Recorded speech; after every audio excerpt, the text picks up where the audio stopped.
এখন আসার সময় হইলো। এক গ্লাস পানি দাও। পানি খেতে হবে না, চলো বাইরে যেয়ে খাইবা। মার্কেট করতে যেতে হবে না? মার্কেটে যাবো মানে? কার জন্য তুমি মার্কেট করবা? কেন? আমার বাবা মার জন্য মার্কেট করব না?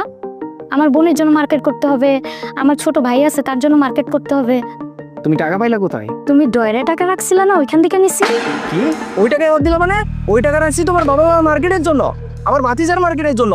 তুমি যেমন তোমার বাবা মার জন্য চিন্তা করেছো, আমিও আমার বাবা মার জন্য চিন্তা করেছি।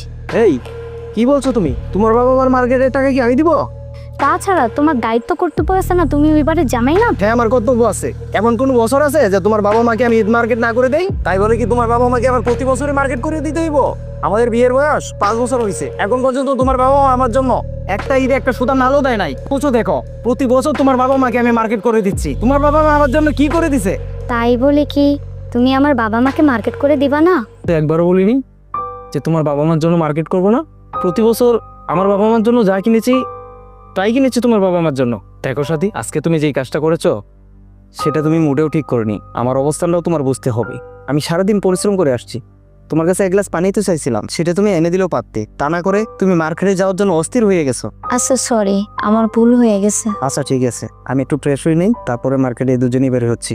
আচ্ছা ঠিক আছে।